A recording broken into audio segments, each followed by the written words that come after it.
Top 25 Python Interview Questions and Answers. In today's competitive job market, a solid understanding of Python can set candidates apart. This video focuses on the top 25 interview questions and answers that assess your proficiency and problem-solving skills in Python programming. Whether you're a beginner or an experienced developer, being well prepared is essential. We'll explore commonly asked questions, providing clear answers and explanations to help you succeed in your Python job interviews. 1. What is Python? What are its main features? Python is a high-level, interpreted programming language known for its readability and simplicity. Its main features include dynamic typing, strong support for integration with other languages and tools, extensive standard libraries, and a large community that contributes to a rich ecosystem of frameworks and modules.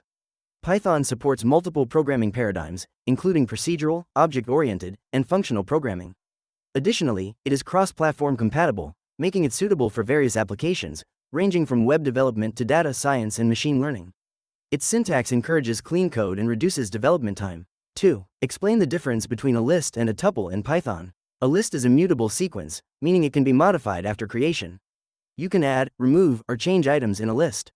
Lists are defined using square brackets. For example, my underscore list equals 1, 2, 3. In contrast, a tuple is an immutable sequence, which means once created, its content cannot be changed. Tuples are defined using parentheses. For example, my underscore tuple equals 1, 2, 3. This immutability makes tuples more memory efficient and safer for data that should not change. Lists are typically used for collections of items that may need alteration, while tuples are best for fixed collections of related items. 3. What is PEP 8, and why is it important? PEP 8 stands for Python Enhancement Proposal 8, which provides guidelines for writing beautiful Python code. It covers naming conventions, code layout, indentation, whitespace, and more.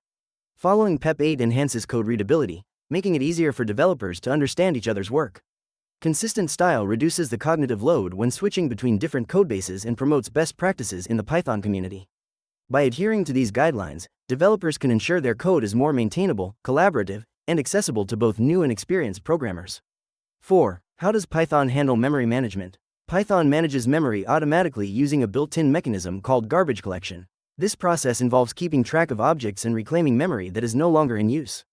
Python uses reference counting to track the number of references to an object.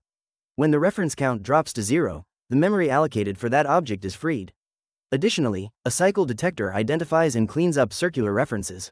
This memory management model ensures efficient use of memory, reduces the risk of memory leaks, and simplifies the development process for programmers by abstracting complex memory allocation tasks. 5. What is a namespace in Python?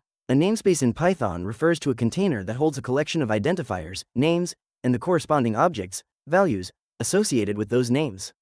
Namespaces allow for the organization and management of variable names to avoid naming conflicts. Python has several types of namespaces: built-in, global, and local.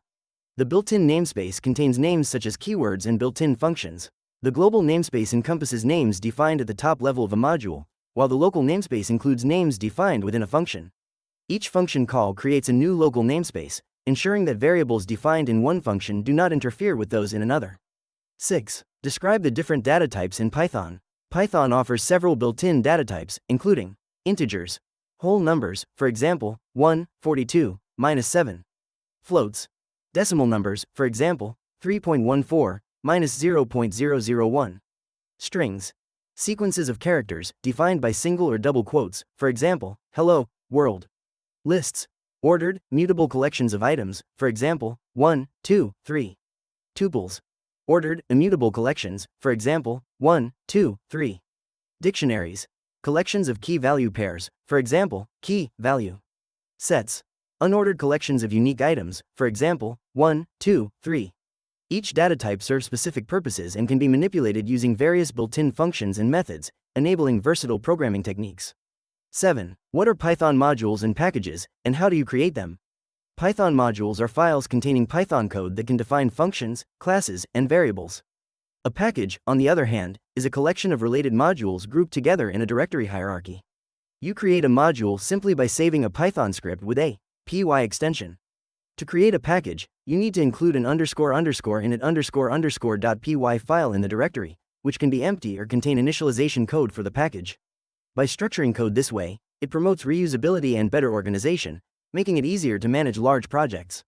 8. What is the purpose of the init method? The __init___ method in Python serves as the constructor for a class.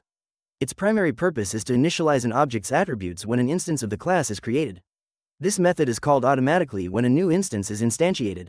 It allows developers to define properties and set initial values for those properties. By using parameters within __init___, you can pass information to an object during its creation. This method enhances code organization and encapsulation, ensuring that objects are in a valid state right from the moment they are created. 9. Explain the differences between Python arrays and lists. Python arrays and lists are both used to store collections of items, but they have key differences. Lists are part of Python's built-in data types and can hold mixed data types, allowing greater flexibility.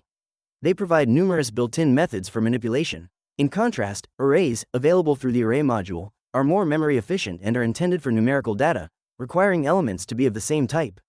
This makes arrays suitable for performance-critical applications. Lists offer ease of use, while arrays excel in specific scenarios where data type uniformity and performance are prioritized. 10. How can you make a Python script executable on Unix? To make a Python script executable on Unix, you need to follow a few simple steps. First, ensure the first line of your script specifies the Python interpreter. This is done using a shebang line, for example, #usr bin env python3. Next, you need to change the file permissions to make it executable. This can be done by running the command chmod +x your_script.py in the terminal, where your _script.py is the name of your Python file.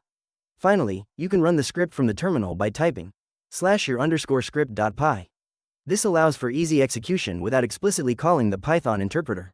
11. Describe the use of decorators in Python. Decorators in Python are special functions that modify the behavior of other functions or methods. They allow you to wrap another function, enhancing its functionality without changing its code. Common uses include logging, access control, caching, and validation. A decorator is defined using the @decorator_name syntax placed above the target function. When the decorated function is called, the decorator is executed first, performing its tasks before or after the target function runs. This provides a clean and readable way to add functionality while keeping code modular. 12. What is list comprehension? Provide an example. List comprehension is a concise way to create lists in Python. It allows you to generate a new list by applying an expression to each item in an existing iterable, such as a list or range, while optionally filtering items with a condition. This method is often more readable and efficient than using traditional loops. Example, squares equals x * 2 for x in range 10, if x%2 == 0. In this example, squares will contain the squares of even numbers from 0 to 9, resulting in the list 0, 4, 16, 36, 64. List comprehension enhances code clarity and reduces the number of lines needed for common tasks. 13. How does exception handling work in Python? Exception handling in Python is a mechanism that allows developers to manage errors gracefully during program execution. It primarily uses the try, except, else, and finally blocks. When code within the try block raises an exception, the flow of control is transferred to the corresponding except block, where the error can be handled appropriately, such as logging the error or providing user feedback. The else block can be used for code that should run only if no exceptions occur. The finally block, if present, will execute regardless of whether an exception was raised, allowing for cleanup actions like closing files or releasing resources. This structured approach reduces the risk of program crashes and enhances reliability. 14. Write a Python program to check if a string is a palindrome. Def is _palindromes, remove spaces and convert to lowercase, s = s, replace, lower, check if the string is equal to its reverse. Return s == s, -1, example usage, input _string equals, a man a plan a canal Panama. If is _palindrome, input _string, print, f input _string, is a palindrome, else, print, f input _string, is not a palindrome. This program defines a function as _palindrome that first sanitizes the input string by removing spaces and converting it to lowercase. It then compares the sanitized string with its reverse using slicing. If both are equal, it confirms that the string is a palindrome. The example demonstrates how to use this function with a common phrase that is often cited as a palindrome. 15. Write a Python function to check if a given number is prime. Def is _prime, n, check if a number is prime. If n less than equals 1, return false. For I in range 2, int n * 0.5 plus 1.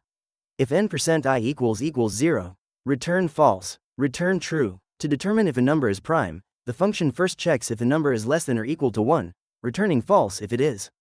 Then, it iterates from 2 up to the square root of the number. If it finds any divisor in that range, it returns false. If no divisors are found, the function returns true, indicating the number is prime.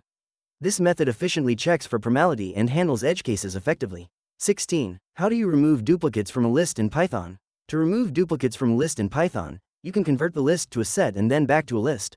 This method utilizes the fact that sets automatically discard duplicate entries. Here's a simple example. My underscore list equals 1, 2, 3, 2, 1, 4.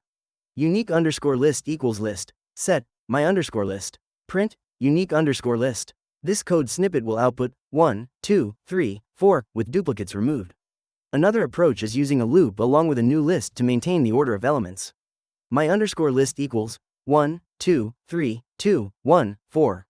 Unique underscore list equals, for item in my underscore list, if item not in unique underscore list, unique underscore list, append, item, print, unique underscore list. This will also yield 1, 2, 3, 4, while preserving the original order. 17. How do you implement a stack using Python lists? A stack can be implemented using Python lists by utilizing the built-in methods append and pop. To add an element to the stack, use the append method, which adds an item to the end of the list. To remove the top element, use the pop method, which removes and returns the last item. Here's a simple implementation. Class stack def underscore underscore init underscore underscore self items equals def push self item items append item def pop self if not self.is underscore empty return self items.pop raise index error pop from an empty stack def is underscore empty self return len self items equals 0 def peek self if not self.is underscore empty return self items -1 raise index error peek from an empty stack def size self return len self items. This implementation provides essential stack operations, ensuring it adheres to the last in, first out, LIFO principle. 18. Write a function to count the number of vowels in a string. Def count underscore vowels string vowels equals au count equals 0 for char in string. If char in vowels count plus equals 1 return count. This function takes a string as input and initializes a count variable to 0. It then iterates through each character in the string, checking if the character belongs to the defined set of vowels. If it does, the count is incremented. Finally, the function returns the total count of vowels found in the input string. You can call this function and pass any string to get the number of vowels present in that string. 19. What is the difference between deep copy and shallow copy in Python? In Python, a shallow copy creates a new object but populates it with references to the original objects found in the original. Changes made to mutable objects in a shallow copy will affect the original. In contrast, a deep copy creates a new object and recursively adds copies of nested objects found in the original. Changes made to mutable objects in a deep copy do not affect the original. The copy module provides the copy function for shallow copies and the deep copy function for deep copies, ensuring that complex objects are handled correctly. Understanding these distinctions is essential for managing mutable structures effectively. 20. Describe the model view template (MVT) architecture in Django. The model view template (MVT) architecture in Django is a design pattern that helps organize code effectively. The model represents the data structure, managing database interactions and defining the data schema. The view handles the business logic, processing user requests and returning responses, often using data provided by the model. The template is responsible for rendering the presentation layer, allowing for dynamic HTML generation. This separation of concerns enhances maintainability and promotes a clean architecture, making it easier for developers to manage and scale applications. 21. Explain asynchronous programming in Python. When would you use it? Asynchronous programming in Python allows for concurrent execution of tasks, enabling the program to handle multiple operations without waiting for each to complete sequentially. This is particularly useful in I/O-bound applications, such as web servers or network communications, where tasks like reading files or making API calls can take time. By using async and await keywords, developers can define asynchronous functions that pause execution until a task finishes, improving performance and responsiveness. You would use asynchronous programming when dealing with tasks that involve waiting, allowing other operations to run simultaneously, enhancing user experience and resource utilization. 22. What tools do you use for debugging Python applications? When debugging Python applications, several tools can be utilized effectively. PDB, Python Debugger, is the built-in debugger that allows stepping through code, setting breakpoints, and inspecting variables. IDE debuggers like those in PyCharm or Visual Studio Code provide graphical interfaces for debugging, making it easier to visualize code flow. Logging is another essential tool, using the logging module to capture runtime information, which is invaluable for diagnosing issues post-execution. Lastly, print statements can be quick and useful for simple debugging tasks, allowing you to track variable states at various points in the code. 23. How do you ensure code quality in Python projects? Ensuring code quality in Python projects involves several practices. First, consistent code style is achieved by following PEP 8 guidelines, which provide standards for formatting code. Automated testing is crucial. Writing unit tests with frameworks like Unitest or PyTest helps catch bugs early. Code reviews encourage collaboration and knowledge sharing, allowing peers to review each other's work. Additionally, using static analysis tools such as Flake 8 or Pylint can identify potential issues before code execution. Incorporating continuous integration (C) tools ensures that tests run automatically with each change, maintaining high code quality throughout development. 24. Describe a challenging bug you encountered in a Python project and how you fixed it. One challenging bug I encountered involved a web application where user authentication intermittently failed. After extensive debugging, I discovered that the issue arose from a race condition in the session handling logic. When multiple requests were made simultaneously, the session data could become inconsistent, leading to authentication failures. To fix it, I implemented thread-safe mechanisms for session management using locks. This ensured that session modifications were atomic, preventing conflicts. After deploying this change, user authentication became reliable, and the issue was resolved. 25. Name some common performance bottlenecks in web applications and how you address them. Web applications often face performance bottlenecks such as inefficient database queries, excessive HTTP requests, and poor caching strategies. Inefficient queries can lead to slow response times. Optimizing them with indexing or query restructuring can significantly improve performance.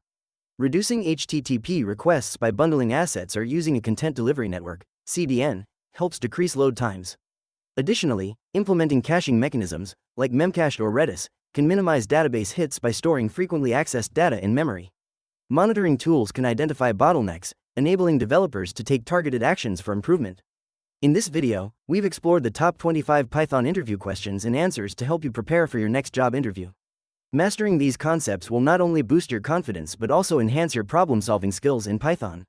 Remember, the key to success in any interview is practice and familiarity with common questions. If you found this content helpful, please give it a thumbs up and share it with others who might benefit. Don't forget to subscribe for more valuable insights and resources to aid your journey in programming. Happy coding!